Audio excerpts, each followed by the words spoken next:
So while I was gone, you guys somehow managed to get 20 inches of snow on the ground. It was waiting for me when I came home. It was actually delayed a few days, and my driveway wasn't shoveled. I know. My neighbor decided that my driveway would be a really good place to put the snow from her driveway. That's what I came home to late Tuesday night. I wasn't happy.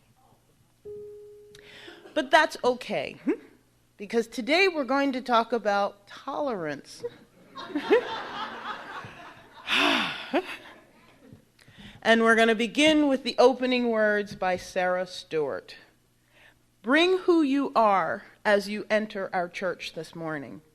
Bring your best self and your struggling self. Bring your mistakes and your triumphs. Bring your shortcomings and your recommitment to good. Bring yourself here and open your heart to beauty, to truth, to the door that is open to the presence of God. Here in this church, we are trying to walk together on the peaceable way, trying to hammer out division and hatred and all that separates one from another. We try, and we will fall short, but held in love, we try again. We come together this morning as a church to bow our heads in prayer, to raise our voices in song, to remember our promises, and vow to live by them once again. So let's start with that singing. Please rise in body or spirit, and let's sing our opening hymn, Come, Come, Whoever You Are, number 188 in the gray hymnal. I have this app on my phone called Flipboard. If you've never seen it, it's actually really cool. You choose topics that interest you, and then Flipboard gathers articles from all over the world and packages them together like a custom-made magazine, just for you. It's a free app. So I have home decorating, tennis, personal finance, philosophy, religion. I probably have 20 different categories on there. One day, one of my articles quoted political ethicist Michael Walzer, who asked, should we tolerate the intolerant? I saved it to my OneNote account with the promise of going back to learn more about it when I had some free time. Walzer's work on tolerance, that's the name of it, led me to philosopher of science Sir Karl Popper. According to some, Popper is one of the greatest philosophers of the 20th century, maybe even the greatest since Sir Francis Bacon in the 16th century.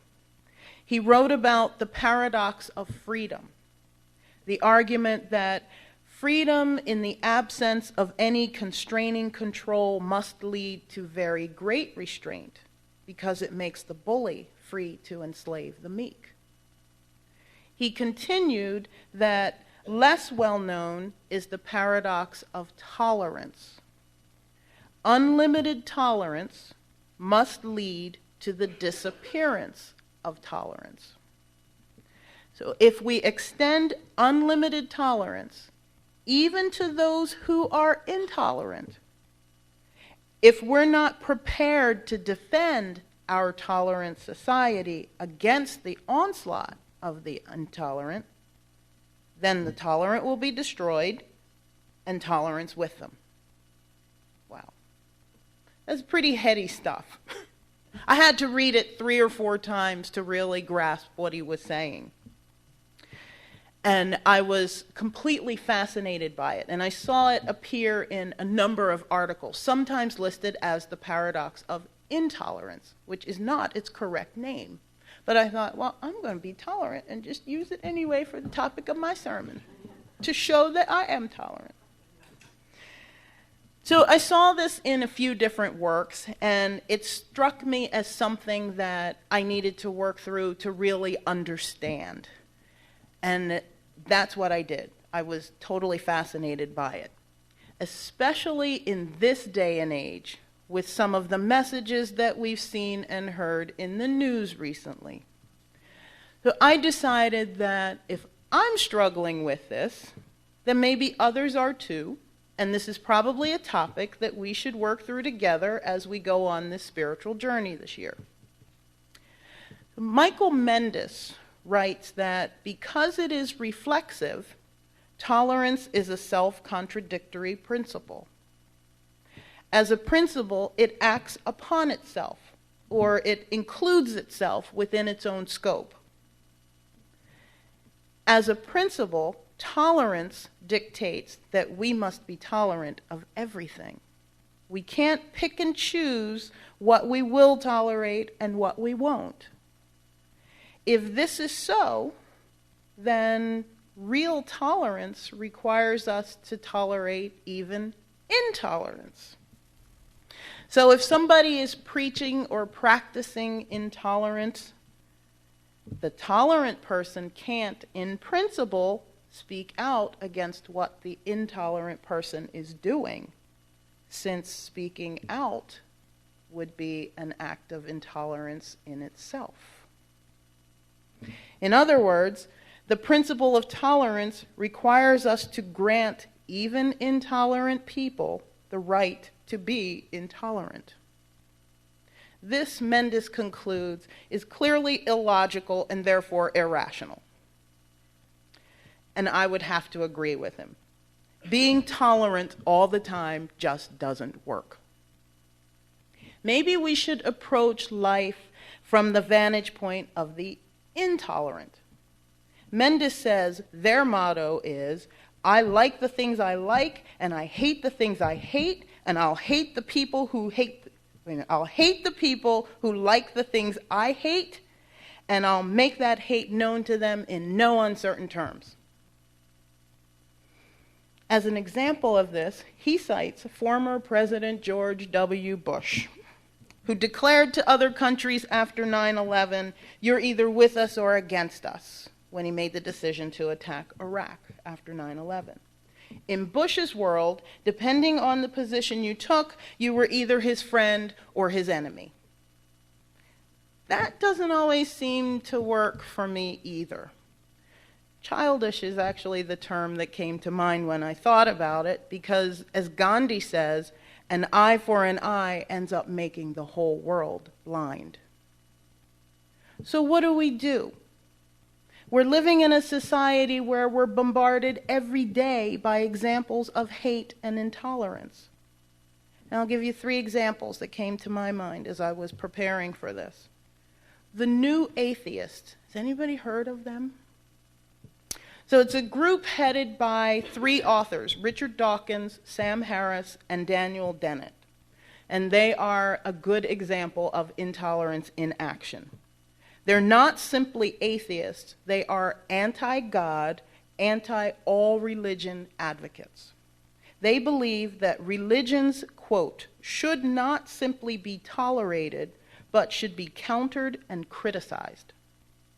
In an interview on NPR, Sam Harris spoke of exerting so much pressure that it becomes too embarrassing to believe in God. Should we tolerate their views? Here's another example. Citing her personal religious beliefs, Kim Davis, the clerk from Rowan County, Kentucky, refused to execute marriage licenses for same-sex couples. Do we tolerate her views? I see yeses and nos. And then there's Donald Trump. He's made some very pointed and distasteful comments about several groups. All Mexicans are criminals, and all Muslims are dangerous. Do we tolerate him? Does hating him in response get us anywhere? Do we simply not allow Trump, Davis, or the New Atheists to speak? Popper says we don't always have to suppress intolerant speech as long as we claim in the name of tolerance the right not to tolerate the intolerant. He says we should claim that any movement preaching intolerance places itself outside the law. and we should consider incitement to intolerance and persecution as criminal.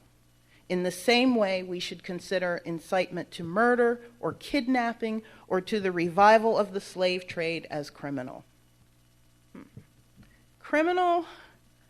I'm not sure that's the right answer either. That feels too far to me. Mendes would say that the new atheists, Kim Davis and Donald Trump, are merely oppressors, that they're exerting their authority in a way that oppresses Christians or same-sex couples, Mexicans, or Muslims.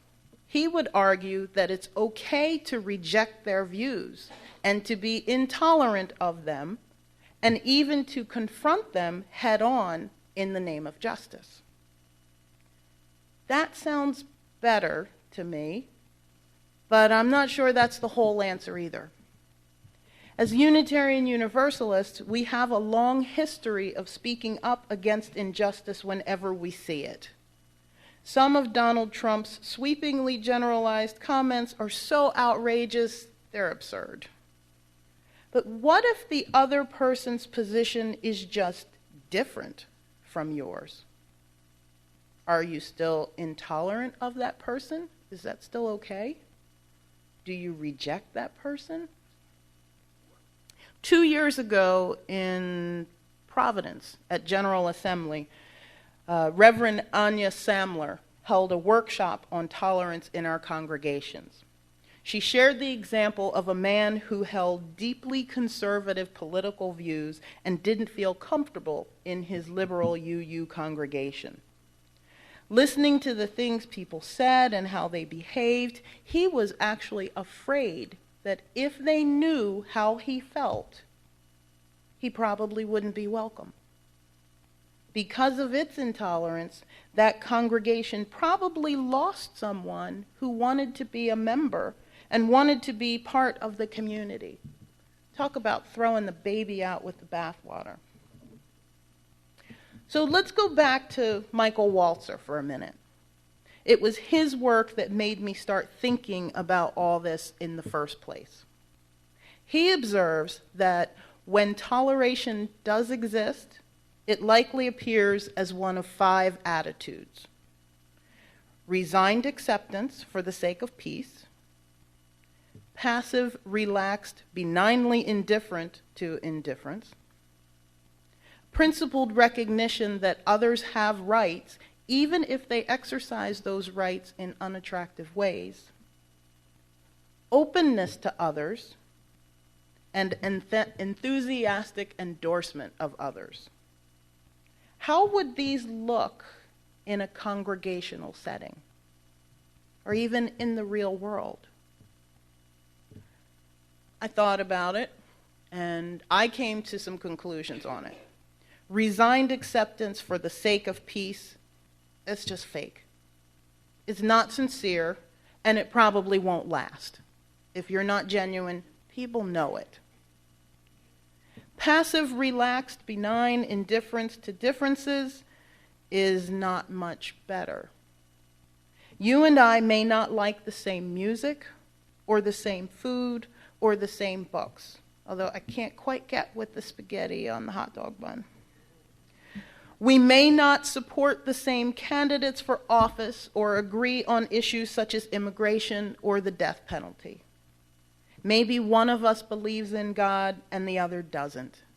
It doesn't matter. Our world is getting smaller and smaller every single day. The times of living in one community your whole life and only seeing people who are just like you are gone. With television, the internet, Facebook, and Twitter, we can visit anywhere or talk to anyone in the world in an instant. People move around the country and around the world without giving it a second thought. And as a result, we're constantly exposed to people of other nationalities, cultures, and religions. The worst thing we can do, the absolute worst thing we can do, is to be indifferent to them. Both love and hate require intense emotions. But in my opinion, to be indifferent to someone, to pretend they don't even exist, or to refuse to see all of them, is the cruelest thing you can do to another human being. So the third attitude was principled recognition that others have rights, even if they exercise those rights in unattractive ways. We're getting warmer here. There's a concept in constitutional law that's called absolutism. It applies to First Amendment free speech stuff. And basically it says that there are a few exceptions to our right to free speech. One of the exceptions that does exist, though, is speech that incites people to action. And there's a very famous case about it that says you can't go into a crowded theater and yell fire. That's not protected.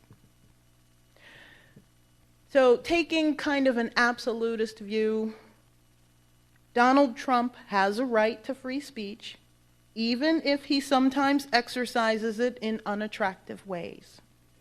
And I should add here that I'm not making any political judgments about his candidacy or his character, but he just left me with several nice examples for this sermon. And no one can deny that he has made several controversial public comments in the last couple of months.